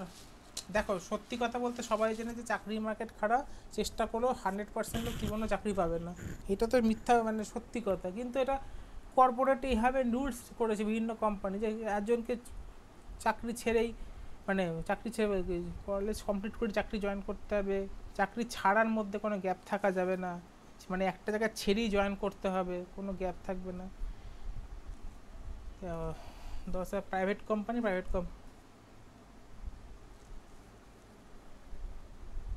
হুম হুম 3 বছর এক্সপিরিয়েন্স ফর হোয়াট, মানে কি এক্সপিরিয়েন্স, কি কাজের, মানে ডেটা এনালিস্ট ফ্রেশার হিসেবে কোথাও কাজ করতো, হ্যাঁ কোথাও ফ্রেশার হিসেবে তাহলে কাজ করতো, তারপর সে জয়েন করলো, ওরকম তো সিটিসি হয় না, তোমার লাস্ট স্যালারির উপরে হয়তো ম্যাক্সিমাম এসব কোম্পানি ভালো যেহেতু দেয় 50 to 55 উঠতে পারে তোমার, আপ হতে পারে রেজ, লাস্ট সিটিসি তুমি কতটা তুলতে পেরেছো, তুমি যাই করছো দেখো কোম্পানি তুমি লাস্ট যা স্যালারি পেয়েছো তার বেসিসে দেবে, ওই ফেসবুক আর ইউটিউবের মতো কেউ দেবে না যে তোমাকে সঙ্গে সঙ্গে 1 কোটি টাকা একটা স্যালারি দিয়ে দেবে, নেভার, কেউ দেবে না, তাই তো তার তো লোভ বেড়ে যাবে না, যে একজন পেত হয়তো ধরো 20,000 টাকা, তাকে বললো না না তুমি আমার থেকে 85,000 পাবে, সেই দুজনে কাজই করা শিখে যাবে। 85,000 টাকা পাচ্ছি, কাজ করবো না, এরকম একটা মাইন্ডসেট চলে আসে। কত দেবে তাকে? 20 থেকে হয়তো 40,000 45,000 ম্যাক্সিমাম যাবে। এখানে আবার কলকাতা ব্যাঙ্গালোর এগুলোর মধ্যে ডিফারেন্স আছে, এখানে স্যালারি কম ওখানে স্যালারি বেশি, প্রসেস ওয়াইজ স্যালারি হয়, কী প্রসেসে ঢুকছো সেই প্রসেসের কীরকম কোয়ালিটি, টিম কত কম আছে। ধরো একটা প্রসেসে 100 জন কাজ করছে, তাহলে তোমার স্যালারিও কম বাড়বে, কম অ্যামাউন্ট কম হবে। বা একটা প্রসেসে 2 জন মাত্র কাজ করছে, একজন টিম লিডার তুমি, মানে পুরো প্রসেসের দায়িত্ব তোমার কাঁধে মেনলি, তোমার স্যালারি বেশি হবে। এগুলো সব ফ্যাক্টরস, এগুলো টাইম যখন যেরকম যার কপালে যেটা পড়বে সেটা।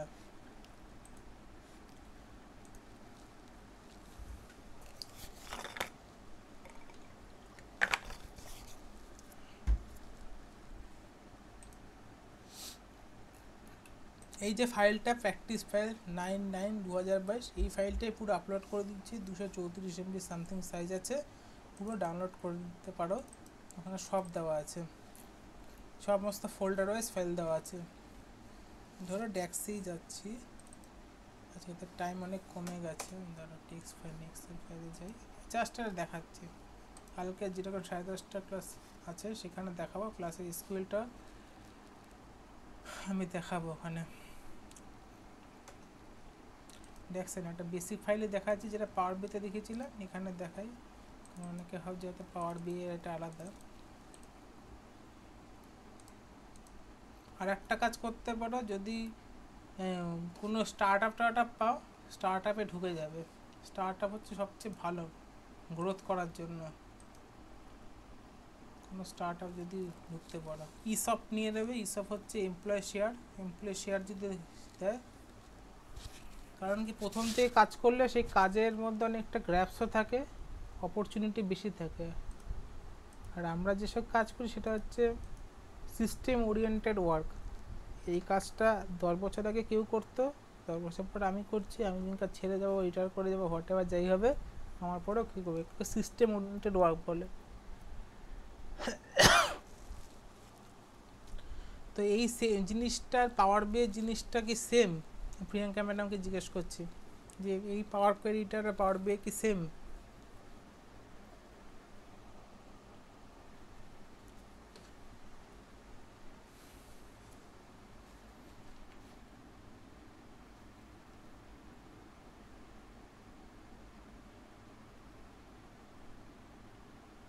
ম্যাডাম হয়তো শুনতে পাচ্ছেন না, অডিও যাচ্ছে না। ঠিক আছে, আমি বলে দিচ্ছি। সেম জিনিস আমি ওখানে দেখিয়েছিলাম পাওয়ার বিয়েতে, সেম জিনিসই আমার কাছে আছে। আর এই ক্লাসের মাঝখানে ফোন করলে আমি কি করি করবো, ধরো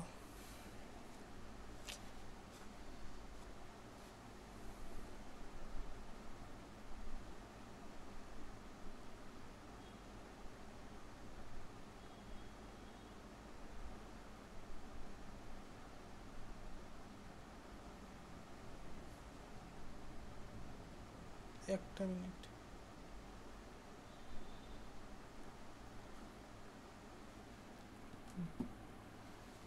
সেম হচ্ছে পাওয়ার কোয়েরি তো, সরি পাওয়ার বিতে যা ছিল পাওয়ার কোয়েরিতে আমার কাছে সেম আছে।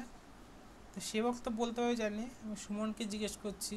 আমার এখানে একটা কলম আমার কাছে এক্সট্রা আছে, হেডারটা নিচে চলে গেছে, এটাকে কি করে ঠিক করবা বা চেষ্টা করো। অলরেডি 3বার করিয়েছি আগের ক্লাসে।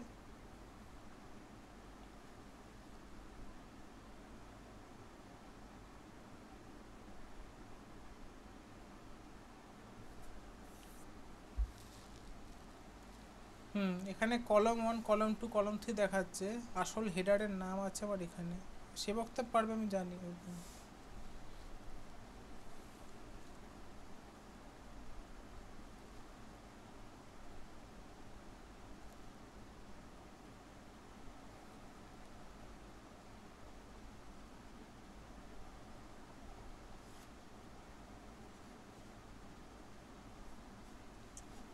এটা হচ্ছে ট্রান্সফর্মে যাবে। আমার এখানে একটা হেডার কেন এক্সট্রা নিয়েছে আমি এক্সপ্লেন করেছিলাম। আমি আরও একবার এক্সপ্লেন করে দিচ্ছি। যদি কোনো ডেটাতে আমার কাছে রো ওপেন থাকে, রো আমার কাছে এক্সট্রা আছে, তাহলে একটা মানে 1 নম্বর রোটা আমার কাছে ব্ল্যাঙ্ক আছে, 2 নম্বর রো থেকে আমি হেডার নিয়েছে। আমি আরও একবার ডেমনস্ট্রেট দেখিয়ে দিচ্ছি। এক্সেল ওপেন করে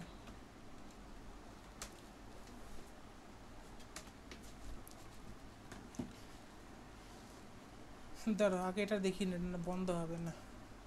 এইটা হচ্ছে যদি এইরকম প্রবলেম আসে কলম 1 কলম 2 কলম 3 যা যেতে হবে ট্রান্সফর্ম টেবিলে first row as a header. হয়ে গেল। ফাইলকে কী করবো, ক্লোজ অ্যান্ড সেভ। কেন এটা হলো, ঘটনাটা কেন ঘটলো সেটা আমি দেখাচ্ছি। তাহলে একটা ব্ল্যাঙ্ক টেবিল নিচ্ছি, ব্ল্যাঙ্ক টেবিলও না, আমি এটাই নিই, এখান থেকে ফাইলটা নিই। চলো ব্ল্যাঙ্ক টেবিল নিচ্ছি। এখানে কি লিখলাম, হয়তো রাম শ্যাম লিখলাম, আর এখানে 500 550। এবার এটাকে আমি টেবিলে কনভার্ট করবো। এটা কি ছিল, কি আছে, রেঞ্জ ফরম্যাট। টেবিল কনভার্ট করার সিস্টেম হচ্ছে control A total selection, control T convert to table. যে মুহূর্তে আমি কন্ট্রোল টি প্রেস করলাম, আমার এখানে একটা পপ আপ কি শো করছে, যে রেঞ্জ দিচ্ছে, হ্যাঁ, মাই table has header, my table has header, মানে এই টেবিলটার হেডার কি আছে। হেডার বলতে কাকে বোঝায়, এই রাম, এই টাকার অ্যামাউন্ট, এটা কাকে ডিফাইন করছে সেটা বোঝার জন্য আমরা হেডার দিয়ে থাকি। 550 কি ইলেকট্রিকের ভোল্টেজ, না আমার কাছে ডেবিট হয়েছে ক্রেডিট হয়েছে হোয়াট এভার কী হয়েছে, তাহলে এটাকে আমাকে দিতে হয়। আর এটা হচ্ছে স্টুডেন্টের নাম, তাহলে আমি এখানে হেডার দিইনি। যদি হেডার দেওয়া থাকতো অটোমেটিক্যালি এইটাকে চেকবক্সে রাইট দিত, দেখিয়ে দিত মাই টেবিল অ্যাজ এ হেডার। আমার কাছে হেডার নেই, আমি তা ফোর্সফুলি দিয়ে দিলাম মাই টেবিল হ্যাজ এ হেডার। দুরকম হতে পারে, এখানে টেবিলটাকে হেডারে মানে ফার্স্টটাকে হেডার ধরে নিয়েছে, যেটা ভুল। আর এইটাকে আর একটা হতে পারতো কলম 1 মানে C1 C2 ভাবেও আমাকে শো করতো, যেটা আমার কাছে পাওয়ার কোয়ারিতে দেখাচ্ছে। সেম প্রবলেম এখানে ডেটাটায় ছিল বলেই দেখাচ্ছে। তাহলে এবার যদি আমি টোটাল সিলেকশন করি, আমাকে কি দেখাচ্ছে চেকবক্সে, automatically my table has a header, মানে আমার কাছে হেডার আছে। তাহলে হেডার হয়ে গেল এই। যখনই কোনো ডেটার কাছে হেডার থাকবে না, পাওয়ার কোয়ারি যেহেতু কোনো কিছুকে ব্ল্যাঙ্ক দেখাতে পারে না, সেই জন্য সব কিছুকে ও C1 কলম 1 কলম 2 কলম 3 অ্যান্ড টিল যতটা ডেটা আছে ও জেনারেট করে দেখিয়ে দেয়। সেই জিনিসটাকে সবার আগে আমাকে ঠিক করতে হবে, কারণ সেটা হচ্ছে একটা পার্ট অফ ডেটা ক্লিনিং, আর ওইভাবে ডেটা কখনো হয় না।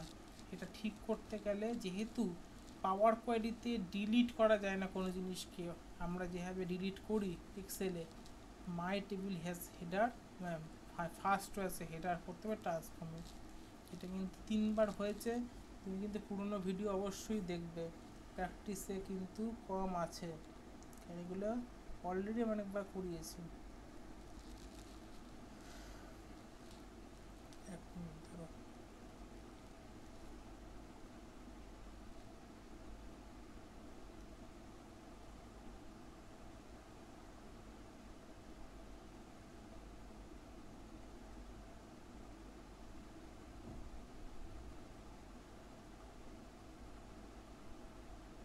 হয়ে এসেছে, এখনই হয়ে এসেছে।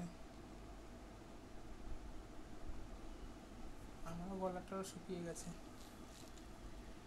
তো এই হচ্ছে আমার কাছে আজকে ক্লিয়ার কি হলো বেসিক ড্যাক্সের ফাংশন, মানে ড্যাক্স কি, কেন ডেটা মডেলিং, সব কিছু আমি ডিটেলসে বোঝালাম। কারণ আমরা যদি থিওরিটা না একদম বুঝি, শুধু অন্ধের মতো কিছু করতে থাকি, আমরা ইন্টারভিউতে গিয়ে বোঝাতে পারবো না। আমাকে সবার আগে লোককে তো কনভিন্স করতে হবে যে আমি জানি, মেশিন টেস্ট তো অনেক পরের কথা। এই হলো আমার বেসিক পার্ট। কালকে আমরা কি করব, কালকে আমরা বেসিক এক্সেল করব, প্র্যাকটিস করাবো কিছুটা। পুরনো জিনিসই করাবো, তার মধ্যে দেখবো কতবার কত ভুল করছে, আর এসকিউএল কিছুটা করাবো। রবিবার দিনটা আমি এবার থেকে ডেডিকেটেড করেছি শুধু প্র্যাকটিস করানোর জন্য। শুধু বসে না ধরে প্র্যাকটিস করলে হবে না। একজন দুজন হয়তো খুব ভালো আউট পারফর্ম করবে, বাকিরা কিন্তু পারফর্ম করতে পারবে না। ইন কোর্সে গিয়ে দেখা যাবে সে তখনও কোনো এক জায়গায় গিয়ে মিসিং হয়ে যাচ্ছে। রবিবারটা শুধুমাত্র রাখা হচ্ছে প্র্যাকটিস করানোর জন্য। আর এসকিউএল এর একটাই করে সিনট্যাক্স শেখাবো, যাতে